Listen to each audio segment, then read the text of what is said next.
I've been a police officer for 30 years. I retired in 2003. For the last 8 years I've been a county councillor within Rhondda and Taff, with the cabinet responsibility for, amongst other things, community safety.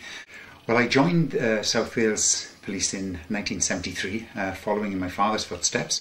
I was a carpenter before then. Started off as a foot patrol officer, as you do, as a young foot patrol officer, and made my way up the ranks towards the end of my service, where I was a senior investigating officer with South Wales Police, working on many major incidents throughout South Wales.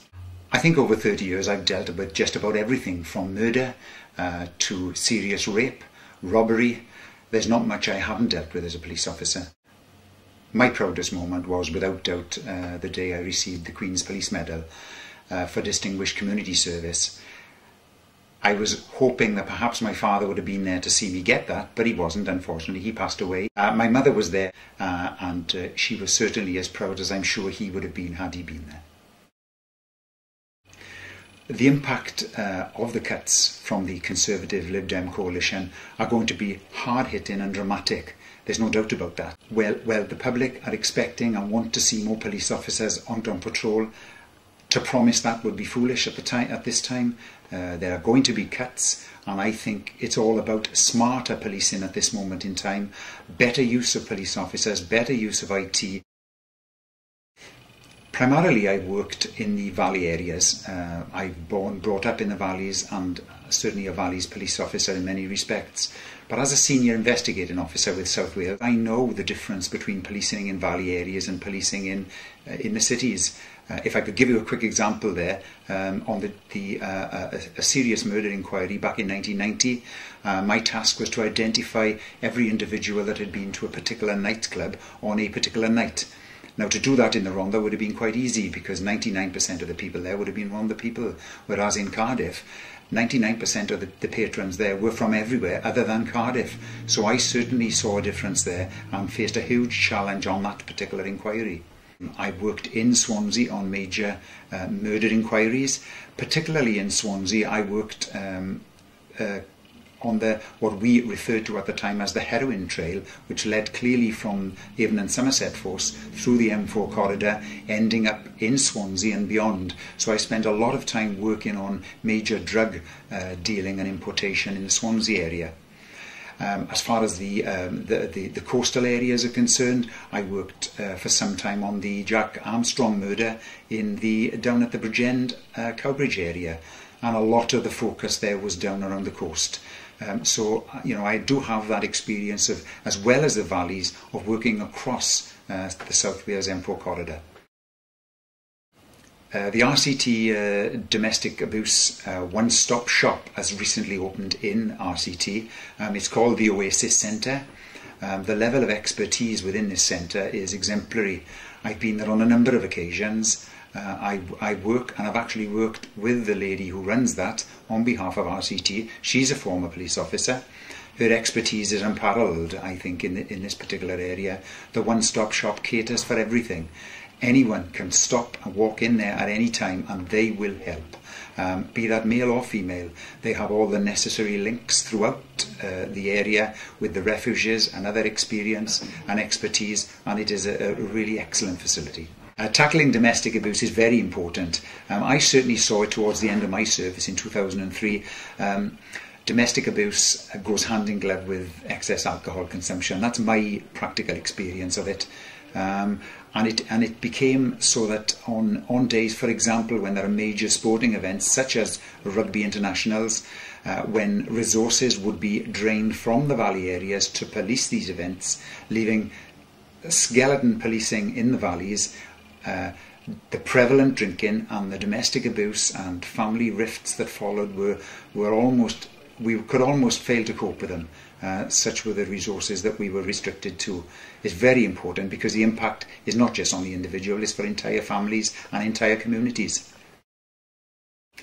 My first venture into local politics was in the campaign and the election of 2004. I stood in the ward of Ystrad, and at that time I was up against formidable opposition, a senior Plaid Cymru candidate there.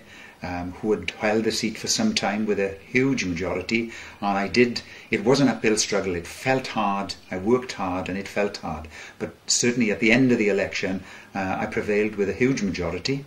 I'd gone on to the election in 2008 with an even bigger majority. That man never reappeared in 2008, and hopefully he's never going to reappear again, but if he does, I'm ready to take him on. I know only too well that people who live within deprived areas suffer disproportionately from crime and antisocial behaviour. I'll certainly have my eye on the ball there. Since I've been a Cabinet member on RCT, I've had the housing portfolio initially and was instrumental in delivering the housing stock transfer. I then moved from there with the demise of the housing function, so to speak. I moved on to economic development. I've been heavily involved in town centre regeneration at Pontypridd, Ferndale, Aberdare, as well as been involved in European funding bids across a whole range of other regenerative issues. Throughout the 8 years, what I have retained is the community safety portfolio. From 2004, I still have it, and I go into the election now in 2012, hopefully fighting on a strong platform of delivering within the ward, and hopefully retaining my cabinet post and portfolio, which I've thoroughly enjoyed. When I retired in 2003, antisocial behaviour was regarded, I'm afraid, as a bit of an irritant. It wasn't something that was statistically provable, if you like. Whilst the hard-hitting criminal issues were, antisocial behaviour was seen as a minor issue. It's clear now from polls that have been carried out, and it's absolutely clear to me, having been a councillor for the last 8 years, that antisocial behaviour is far from a minor issue. It affects almost the entire community, and people do see it as a main priority, and so do I, because I get the complaints from the people about that very issue. Labour values of fairness and equality for all are important to me. I mean, they were important to me as a police officer. They've been very important to me now as I've moved forward and become involved in local politics. I think certainly the Conservative government was seen as the party of law and order. That's long since gone. I think Labour certainly are now seen as the party of law and order. I mean, crime was decreasing year on year under the previous Westminster Labour administration. There are already signs, and I've established this through our community safety partnership, there are already signs that acquisitive crime is on the way up. This is a clear result of the depressive state that we're in, and I can only see that going one way. If we don't get a grip with it now, we certainly need to. I will ensure as Police Commissioner that the Labour values of fairness and equality for all are at the very forefront of the fight against crime. That is my pledge to you if I become the Police Crime Commissioner. My main priority is to restore public faith in and support for the police and the criminal justice system. This is going to be, I don't underestimate this, it's going to be incredibly difficult against the backdrop of swinging cuts that we are currently undergoing. I've got ideas that immediately I would, certainly in order to address this, I would improve communication from the top down, and that means starts with the Police and Crime Commissioner. I would ensure that antisocial behaviour is at the very forefront of the fight against crime. I think we need to firmly place it there, because if we are to have the support of the public, then we absolutely need to ensure that that is the case. The third issue, which is going to be difficult to deliver, but I think it can be delivered, even against the cuts that we're undergoing, is greater visibility of police. And by that I don't mean an increase in police numbers, because that clearly is not going to happen, but I think smarter policing is the way forward. This can be done in a variety of ways, such as better use of IT, better utilisation of civilian backroom staff, and a whole host of other measures which could, although the actual numbers won't increase, will certainly give the perception that there are more uniform out on the street. My main hobby outside of politics and policing is I cycle. I mean, I'm a competitive cyclist. I compete at club level regularly.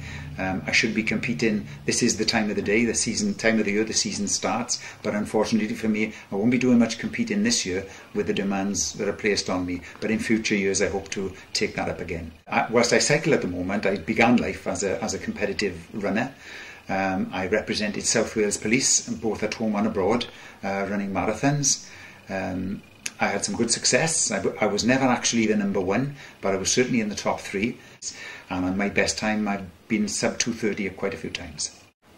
I live up on Maindy Farm with my wife for 40 years, Andrea. I've got 3 children who have grown up and flown the nest. I've got 2 grandchildren, and I've got a dog.